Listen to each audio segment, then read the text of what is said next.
take a few minutes to tell us a little bit about yourself and to share with us some highlights of your career that demonstrate that you're the most suitable candidate to be a member of the IEBC.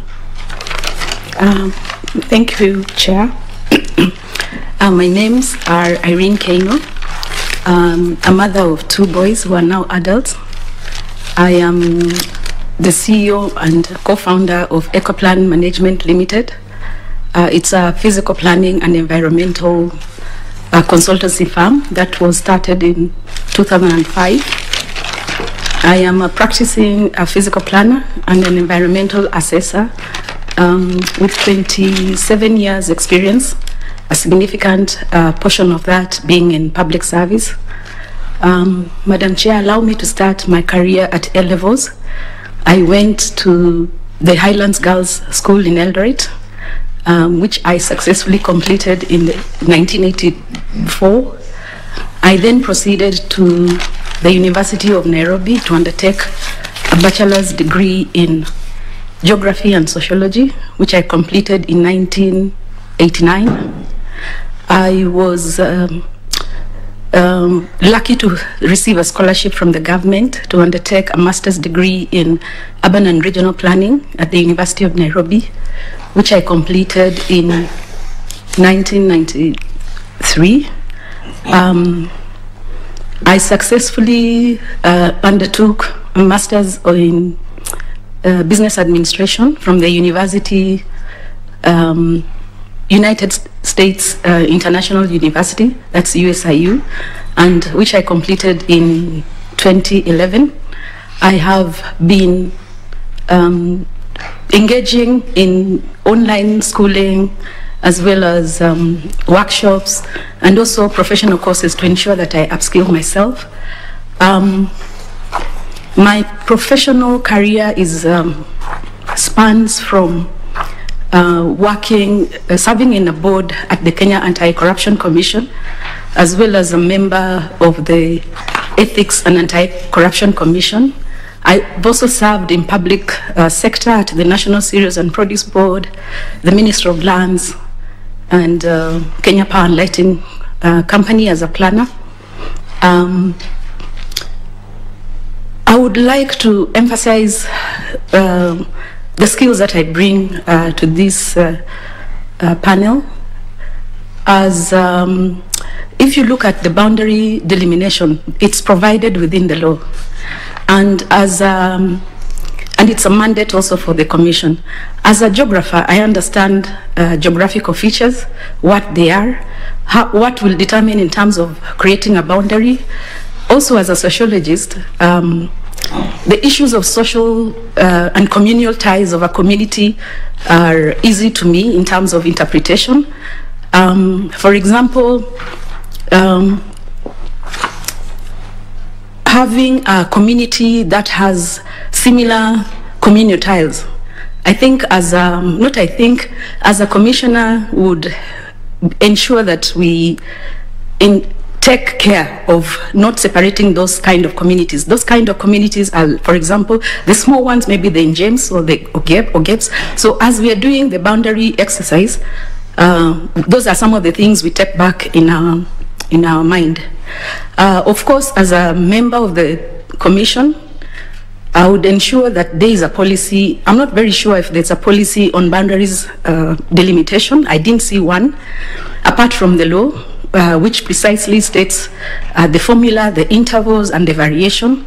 Added to that, my skills in GIS as a planner, I would want to use them in terms of, for example, the geodatabase that exists. I know they have one.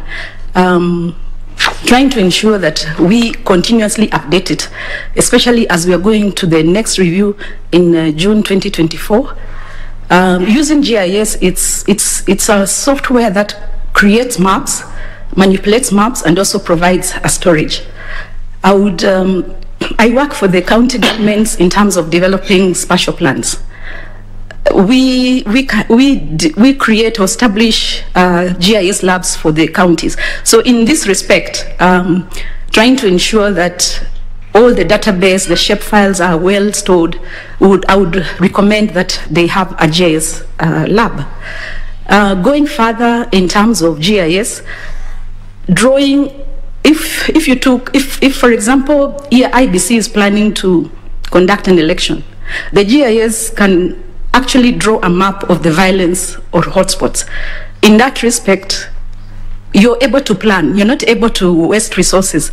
You're able to then, and it is illustrative. On a map, you're seeing it visually.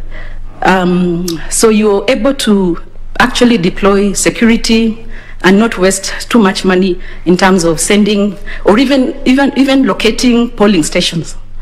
I would see that being used quite well in terms of efficiency and also reducing too much wastage of time and resources.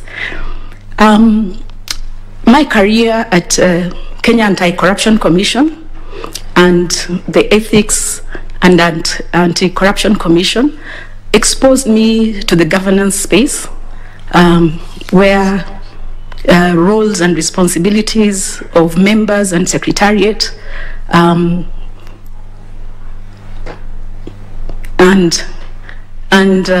the vetting, because I was also involved in the vetting, also instrumental in developing of the vetting tool that we are using today. The governance space exposed me in terms of the enactment of laws, of course engaging with stakeholders within the governance space. I would also say that partnering or collaborations with other agencies in terms of vetting, for example, the HELP, Commission of Education, CURE, the Commission of Education Authority, and ESC, the police, all those are agencies that we can actually establish a collaborative partnership to ensure that we streamline the vetting process. Also, in that same sense, I don't know if they have a policy on vetting, so that I would be able to come in and provide that. Another avenue in terms of the corporate space is to partner with ESC on conducting a system audit. They actually give that service for free. The system audit kind of identifies gaps and loopholes within the systems of the organization and ensure that you actually seal the loopholes. So this is very good in terms of actually minimizing the incidences of risk for the commission. And as a planner and a sociologist, my work entails working within the built environment. And if you look at the aspect of public participation, and also if you derive it also from Article 10, the need to engage the people. So it comes easy to me in terms of conducting a stakeholder engagement plan, or even mapping of the stakeholders, the key stakeholders. Who are they? What is their role? Are they directly interested in the process of the commission? And ensuring that you engage with stakeholders builds confidence and trust. And to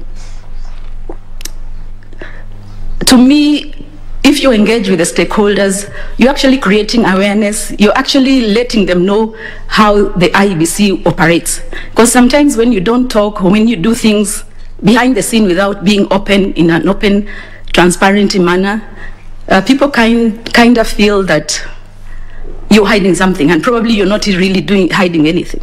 In that summary, Madam Chair, I would like to say that my skills, my experiences, my abilities confirm that I'll add value to this commission. And given a chance, my skills, my best strength would be in the delimitation exercise, the stakeholder engagement, and of course the vetting. Thank you, Madam Chair. Thank you so much, Irene. Are you a registered voter? Yes, I am. Okay. I voted in Kilimani Primary School, the Goretti North constituency. Oh, great. Thank you. I'll now request Mr. Morris Kimuli to ask you a few questions. Thank you very much, Chair. Irene. Yes. From your biodata and your CV, you indicated that you work with the ESCC. Yes, I did. And you say that you started the commission. What did you mean by that? When we were appointed, the Leadership and Integrity Act required that we transit the Kenya Anti-Corruption Commission to the new ESCC. Basically, we didn't have a secretariat in the actual sense. So we had to develop quickly a vetting tool, an interview tool, which we also interrogated to the first stakeholders, which was the AG's office and the LSK. The act was precise in the sense that if anybody was found not fit, we terminated. So after going all through that process, we managed to create directorates and a structure. But when you came into the commission, you found people working already. It was a transition. Yes, it was a transition. So there were people working. Yes. They were dealing with corruption. Yes. And therefore you found some level of structures existing. Yes. So it is not entirely correct to say that it is you who set it up. True? I think it's no and yes, because as I had said, we found a structure and we used the staff to actually develop the tool. You built on an existing substratum. Yes, we did. Now, guided by the law. This is an independent commission. Do you know under what provisions of the Constitution ESCC was established? Under Chapter 6 of the Constitution. Yes. Now, and also, I think, and also the independent, in Chapter 6 it says they will be a body that will be established according to the laws that will handle anti-corruption, and of course should be also put in place as independent bodies in the Chapter 15 commissions. Okay. Now, ESCC is a major stakeholder in the electoral process. You understand that? Yes. What is the entry point, or what is the point of intervention for ESCC in the electoral process? The mandate of IEBC is one of the main major mandate is to conduct and supervise elections and referenda. I'm asking, yes, go on. So I was getting it from the broader picture. And one of the mandates of IEBC also is to register candidates. So to me, the role ESCC here plays is to ensure the vetting of the candidates is that it's not the only agency that does the vetting. So ESCC also plugs in terms of the vetting of the candidates. And of course, there is that tool that candidates sign, and of course they have to answer questions of moral and ethical questions, and also they have to have a commission assigned to it. So meaning you're actually writing things that are not false. Do you believe, seated there, that there are ethical irregularities that are widespread in our electoral process? Do you believe? I do believe in the implementation. Maybe you could explain that question. In the campaign period, in the or what happens during our elections. Do you believe that there are ethical irregularities? Of course, they are. I do believe. Do you think that ESCC, and particularly the time you are there, has done enough to make it very costly for people to engage in these ethical irregularities? If you look at the vetting tool, I think ESCC, what can I use, cannot really enforce it. It's a matter of collecting that data and put it in the database, and probably run against the cases if anybody has a case. So in terms of enforcing that tool, it's a bit difficult for ESCC. So are you saying that in electoral matters, in terms of dealing with ethical irregularities, EACC as a commission is a toothless bulldog? I wouldn't say that. I think if I came in, those are some of the collaborative partnerships we can have. Remember, I also said that we need also to have collaborations in the vetting of, because I don't think there's a policy in terms of the various agencies that are doing vetting.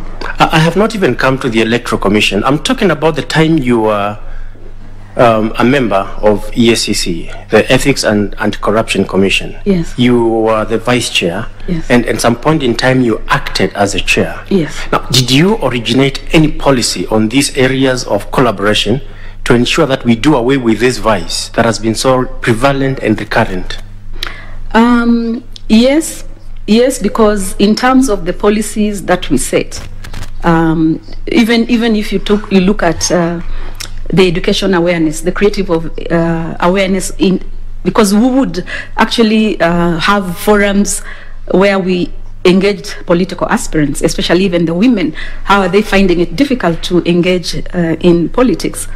So to me, I go back in terms of EACC puts policies, tries to create awareness, and also the most, I think, the most. Just allow me, because I get that point. You said that it's very difficult for EACC to enforce.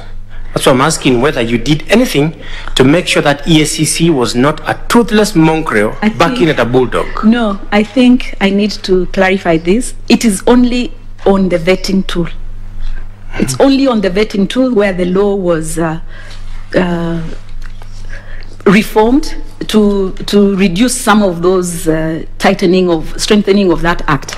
But in the event of carrying out the mandate of investigation, I mean, for corruption, I don't think it's a toothless bull. Now, you said in your CV that one of the credits you take is that when you are at that commission, you assisted in recovery of 4 billion shillings and, you know, a number of parcels of land that had been stolen. Is that so? Yes, maybe the amount, maybe not. I don't know. How, I can't confirm the amount, but We've gotten it from your records. Yes, according to my records. What we did is to... I just want to confirm, is that so? I am not very sure because I don't... You're not very sure? Yeah, let me ask you the other question then. There is the Asset Recovery Agency. Yes. Do you know about it? Yes. What does it do? I think at our time it was transferred to the AG's docket and in collaboration with EACC. So its mandate is to come up with avenues, either mediation. So when we were there, we felt that if we use court processes, they take too long. We incur a lot of money in terms of our budget. But you agree that that agency has done a lot of work in recovering stolen assets? Yes. You agree? Yes.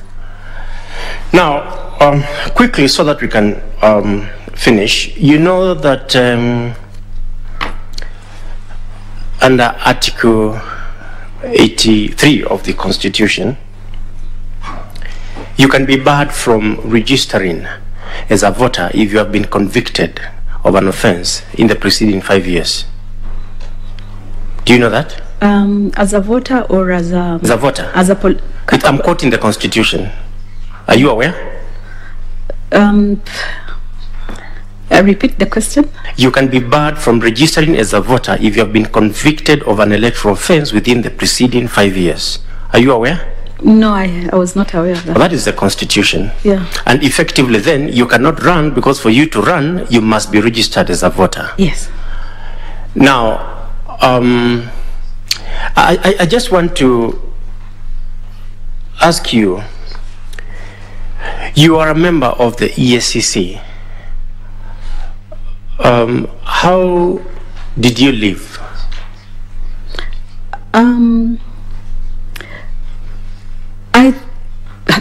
Our resignation. How did you live? To me, according to me, I was guided by the Constitution and the law. A body needs to have public confidence, and by the time we were leaving, the public confidence had been eroded.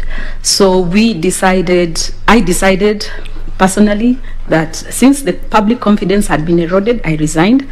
And based on that, I was also guided by a research by J. Patrick Dobell on the ethics of resignation. Basically, resignation... But you resigned? I haven't finished. You resigned? We don't have a lot of time. Don't talk about we. Okay. You resigned. I resigned, yes. You tendered your resignation. I tendered my resignation. Now, at the time you tendered your resignation, Parliament had already tried you. There had been a petition for your removal. Parliament had tried you. Parliament had recommended to the President for the appointment of a tribunal to remove you. And then you resigned at that stage. I think that's why I was trying to explain. There was behind the scene collaborative memorandum between the commissioners and the government to resign. No, I'm looking. Yeah. So I'm looking at a report of Parliament dated 22nd April 2015, and it says there are grounds for removal from office of the following members of the Commission: Mr. Mumo Matemu, Irene Keino, that's you, and recommends to the President that His Excellency may appoint a tribunal under Article 251. So, resigned. That's a true set of facts. Yeah, leave alone what other agreements were done. Yeah, the Parliament found that there were ethical justifications for your removal, and you did not wait to meet the tribunal. Is that a correct statement? No, I don't think so. I don't think so. It's a correct statement. Was there a recommendation for your removal from Parliament? There was a petition in Parliament. Was there a recommendation for your removal from Parliament? I don't know how the law is. There was a petition that had gone to a tribunal. And to me, my understanding in terms of the law is the removal was not exercised. Article 251 was not exercised. Let us not go for the semantics, Madam. Did you appear before Parliament? We did appear before Parliament. Did Parliament make a determination on the questions raised before Parliament regarding your suitability to hold office as a commissioner? I can't, This is personal. You wouldn't say that you don't know this. No, I know that. They made recommendations to His Excellency for a tribunal to be appointed. Yes, yes. And it is at that stage that you then resigned. And it is at that stage that we had a collaborative... I'm talking about you. Yes. You tender your resignation after the recommendation went. Now, you having worked with EACC and now having the background that even when you are charged and you're convicted of an electoral offense, you can be barred from registering as a voter. Do you think somebody who has been removed from one commission for ethical considerations is suitable to join another commission? I think I'll take you... I'm asking at the level of, as somebody who has fought corruption. Yes. Do you think somebody who has been removed from one commission for ethical irregularities and ethical failures can join? It's just your opinion. It is not binding on us. I think my opinion is all avenues have to be exhausted, all appeals, and for all fairness. Yeah, for all fairness, because that's okay. Did you challenge the decision by Parliament to find you ethically unsuitable? No.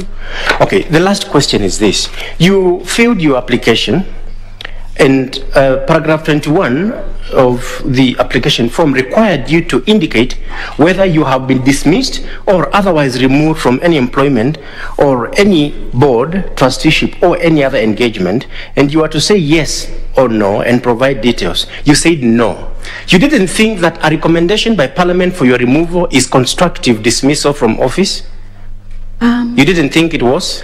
I sought guidance from the legal minds, and to them they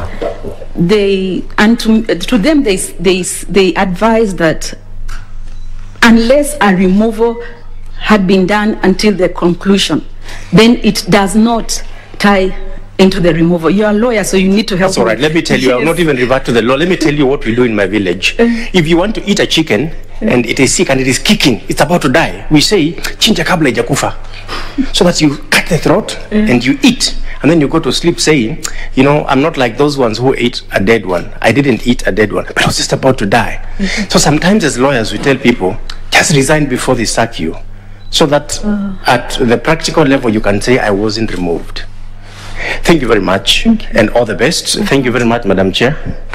Thank you, Mr. Kimuli. I'll request Dr. F.S. Abdallah to ask you a few questions. Thank you, thank you, Madam Chair. Madam Irene Keino, I would like to have a little conversation, right? So, Yes.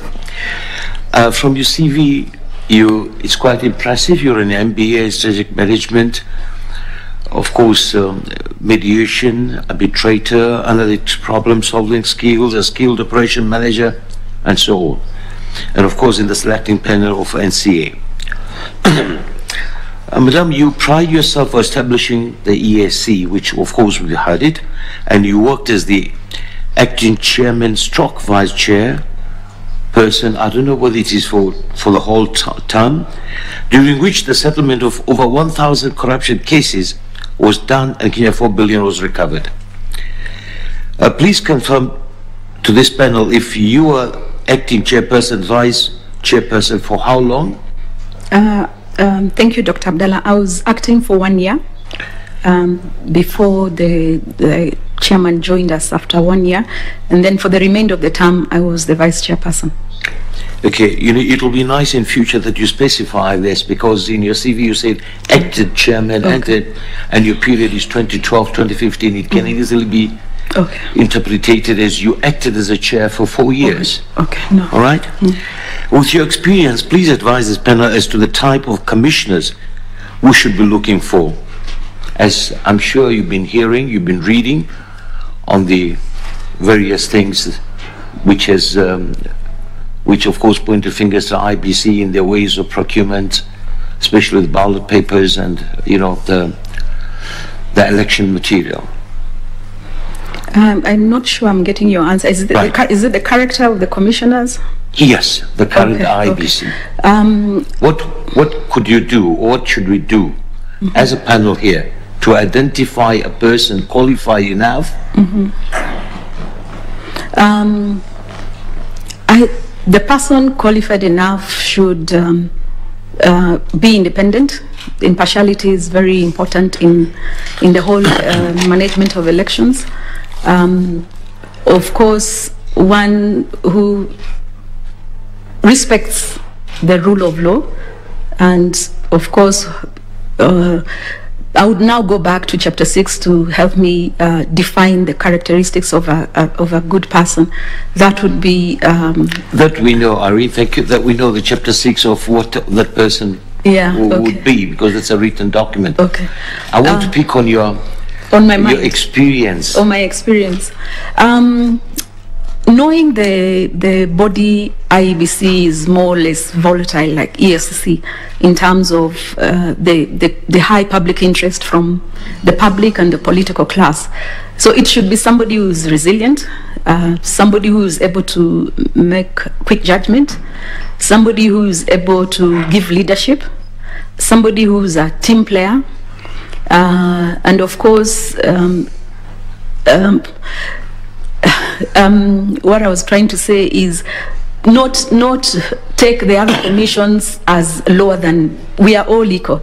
So that impartiality in the kind of person that you're trying to look for, and of course somebody who is willing to learn, because every day we learn new things, and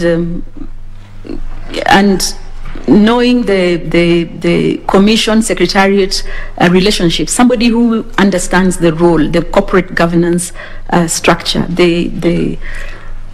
what determines the smooth running of those two separate entities. So Irene, do you feel, or are you confident you have those qualities, especially the team player? Because at the moment you hear the secretariat and IBC, those issues in the paper, I'm sure you know about it. Yeah. Do you have that quality and leadership quality as a team player to I think I'm for the job? Thank you, Dr. Abdallah. I'm privileged to having worked in ESCC in terms of the exposure between the two functions of the chief executive and the commission. Also, experience builds up the knowledge, and I think I am confident in terms of that role. Well, then maybe I need to bring you to the parliamentary debate of 21st April 2015, page number 15, which says the commissioners have accused the secretariat, which has in turn accused the commissioners. I go down. He said this will be no effect on the commission in terms of the work that it is doing, but what we found is that the wrangling, the infighting and lack of guidance was in fact impeding the fight against corruption. Having these commissioners is what will collapse the fight against corruption. These commissioners have to leave for the commission to do its work properly. We found that based on all that evidence, it was important that the House resolve that a tribunal be set up to look at these matters that affect both the chairperson and the vice chairperson, Ms. Irene Keino. What do you have to say about this? I think differences of opinions occur, and sometimes they're healthy in an institution, but not taking them to the other side, like 360 degrees. We also need to take cognizance of the fact the turnover rate for either the chief executives and the commission in that commission. I don't know what you want me to say, but I think... No, well, I didn't want you to say anything. I'm just reminding you of what the Parliament talked about. Vis-a-vis your what I've abilities to be a team player and to be a leader. Okay. Right? And from that time, of course, I may have not followed in the court of case. I just wanted to remind you of this. If you had those abilities, this would not be coming. It's very clear what had happened. Anyway, let's go to the next one. You were part, and to start with, I'm not generalizing anything or pointing a fingers to individual. I had asked you what type of a commissioner you think this panel should be looking for. Of course, everybody has got, you know, one says you need a religious leader, one says you need to be a lawyer and all that, and I don't think that this can only be a $6 billion man, you know, those series. However, you are part of the team which selected the commissioners in 2011. Of course, whilst I'm not directing any personal blame to you, at that time, the way we're doing it now, we found some qualities in all these people. But the same team, you were part in selecting that IBC team which was there, and then it was scandalized on the chicken scandal and the ballot papers and all that. How do you feel that at that time, your opinion, yes, these are the right people, but we are human beings, and anything can happen? But I just wanted to hear it, not that you're a horse, but I want to hear it from a horse's mouth, because we're here sitting as a commission. We are going to choose the people to the best of our knowledge and abilities, but we don't know. The people we choose today will be scandalized or will be not what we expected. It has happened to you. Yeah. Please tell us what you feel. I think when I look at our selection panel to what this selection panel is doing, there are a number of things that would have probably brought in, but of course that was almost 8 years, even I can't remember, 8 years, yeah. 10.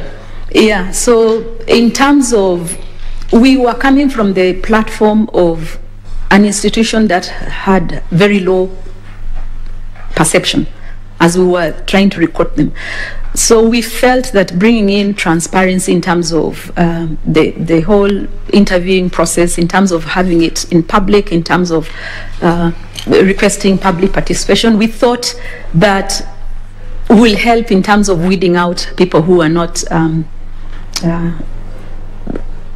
okay to be shortlisted. But to me, I would say that once the panel does its job objectively and independently, so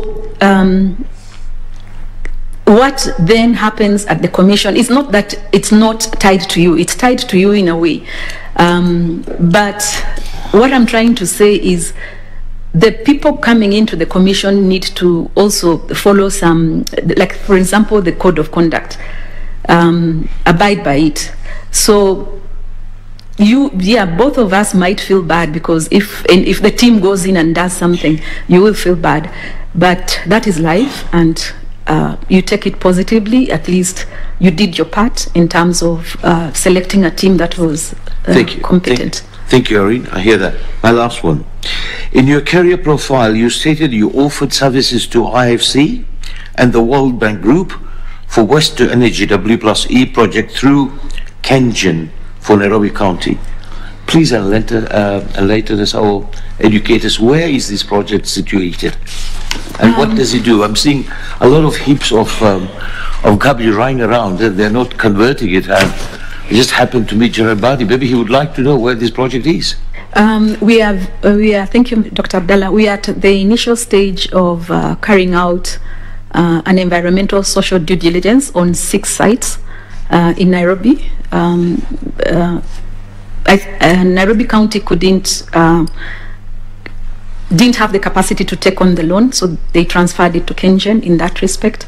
So we competitively tendered and won as my firm, and that is what we are doing. So the final site that they choose is the one that IFC will fund. So you're saying for 6 years you've been doing this? No. This is very current. This is very current. Thank you very much, and all the best, Irene. Okay, thank you. Thank you, Chair. Thank you, Dr. Abdallah. I'll now request Mr. Gideon Solonka to ask a few questions. Thank you, Madam Chair. Yes, Madam Keino, in 2017 election, IEBC made some steps towards facilitating Kenyans to vote. Kenyans in the diaspora to vote. Kindly name 4 countries where Kenyans voted, in the diaspora voted. The East African community, that is Kenya, Uganda, Tanzania. Yeah. Around I don't know the 4th one. So you. Yeah, I know it was the East African country. They were trying it out to see the logistics, the preparations, and all that. Okay. So outside East Africa? Can't remember? I can't remember. Okay. Now, you've just been appointed as a commissioner of IEBC, and Kenyans in the diaspora have invited you to give them a talk on their rights to vote. Kindly address them and tell them these rights, their rights to vote.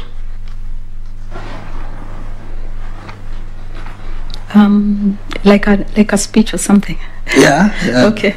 Assure them that their rights are anchored under the Constitution and the Elections Act and other laws. Okay. Yes. Good morning, everybody. This is Irene representing the Commission. I've come here with our voter registration person, who is going to tell you in detail. For me, it's to open this panel, and of course, just to remind you that for any Kenyan who needs to vote, first you need to be a Kenyan citizen. You need to have been registered and as a voter, and I think you need to have of good sound mind. So we want you to participate in this election, and we also want you to exercise your rights. essential elements for any election management body is to ensure that we provide the freedom that anybody should exercise their political rights. Of course, noting also that we take great concern on the disabled people. Thank you. Now, you're still there. What are the procedures for registration of voters outside Kenya? You may need to share to that audience. What are the procedures?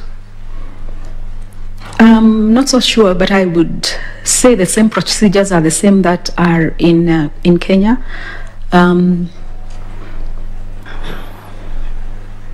The voter registration officer has to be there to verify that you have an ID in terms of you're also a Kenyan citizen, and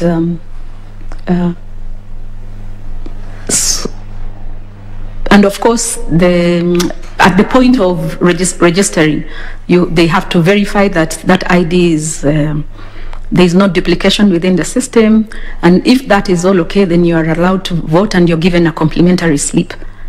I should assume the same happens in the diaspora.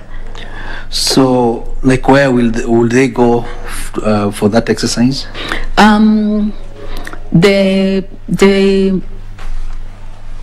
is a nominated returning officer who sits at the national tallying place, and I think that is the person that goes now to the embassies out abroad. An officer who sits at the tallying? I think I'm confusing. And it's because the docket is under the voter registration officer, so it should be him who does that mandate outside with the help of the embassies abroad, outside Kenya. So, who do you think IEBC will use for that exercise? You're talking of people like, for example, Kenyans in the USA, Kenyans in Uganda. So, who is this person that IEBC will use to do that exercise?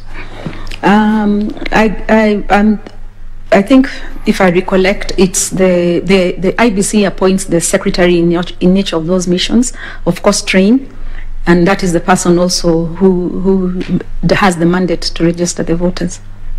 Okay.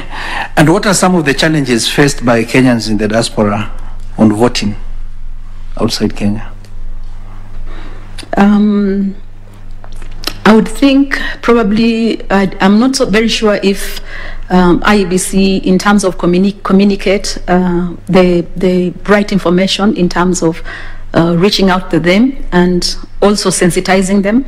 I am not very sure about that, but those are some of the issues that would occur if I look at it in terms of, do they communicate at the right time? Do they know the database of all those people who are living outside Kenya? And that now brings in the aspect of, do they have a full database of everybody registered outside Kenya? Okay, thank you. And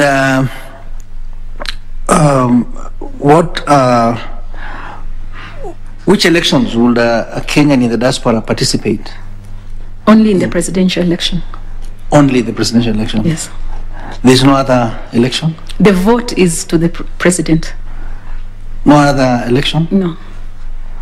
Can they participate in a referendum? The referendum, of course, will go, so the vote to the president. It has to be the vote to the president, a referendum?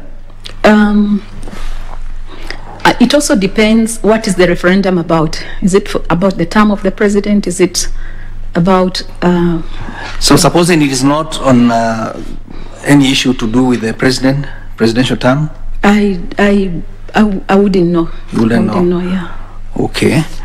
Now, my last question will be, who is eligible to stand as an independent candidate in an election?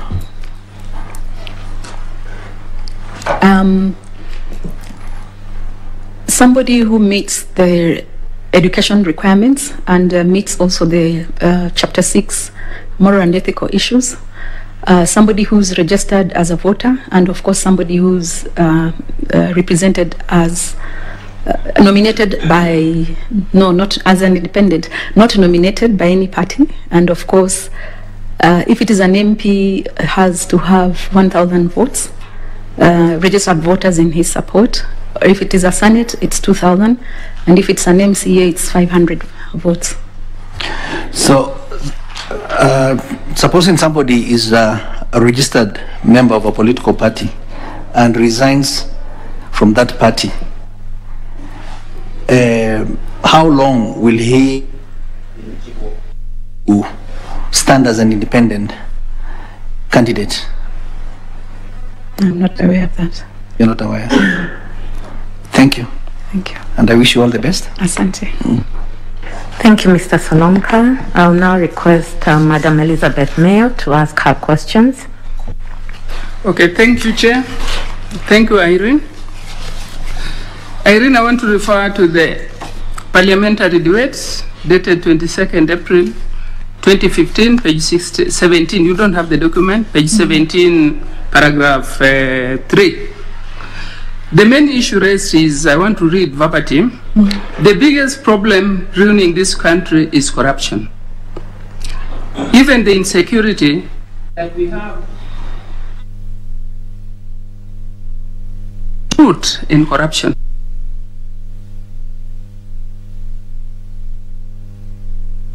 To fight corruption. So if you are appointed as a commissioner in IBC, one of the challenges which has been identified is the challenge of the culture.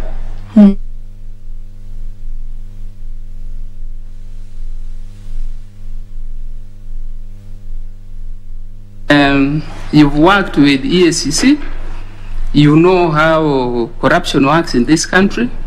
So what do you think can be done to cure this problem of expectation of handouts anywhere a politician goes?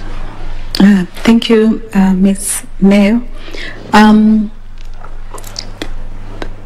As a member, the first thing I think is to build up educational materials to sensitize, of course, the public, that even if you take the handouts, the influence of you getting in a leader who is not competent is very high. So that sensitization should go out in terms of also to everybody in the community. Then on the side of the political aspirants, of course there's a code of conduct that they have to ascribe to, and then right now the chairman has said they're going to use the Campaign Finance Act in terms of ensuring the spend limit and also just the public disclosure of their expenditure of political parties as well as the candidates. As a commissioner, I would recommend to have monitoring committees that can monitor what the political aspirants are doing, and who is found should face some should face some action so that it doesn't influence the others. But the most important thing is sensitization of the public and also building stakeholder engagement, because the commission won't be everywhere, because if you bring in now the church, the faith-based, you bring in the media to monitor, to do media monitoring of those campaign activities, I'm sure this will be reduced. Okay, thank you. My next question is on transmission of results during election. So during the transmission of the results, where there are heightened tensions, people are always tense. If you are commissioner at the IBC and you note that several media houses are actually transmitting wrong results, inaccurate results, which actually is being shared with the electorate and it's causing chaos, what will you do? What steps will you take to address the situation? And the results the transmitting of the results information is emanating from IBC or from the media? It is the media actually, of course, the media is getting from IEBC because the media is not doing the counting. So the wrong results are everywhere in the social media. So what will you do? I think quickly the commission should swing in action and just call for a meeting to review the activities of the whole transmission, especially the voting and election ends and starts at the polling station. So for the results, now it's at the tallying station. So to me, it's you call for a meeting and then try to quickly address the areas where the wrong results are coming in. If it is at the constituency tallying office, if it is at the county tallying office, is it at, so you need to actually map up where it's coming from for you to start to see how to address it. And then of course you need to effectively communicate. Of course the buck stops with the commission. You cannot go and say it's the secretariat. No, you need that public face. So to me, we would handle it in, first of all, identifying where the pockets of irregularities are and quickly see how to address and try to see that it doesn't spoil the whole election process, because that tension, the high perception can actually lead into violence, can lead into so many other things. The springboard is quite large. So you, in your view as a commissioner, what do you think can be the cause of this irregularity? Through my reading, I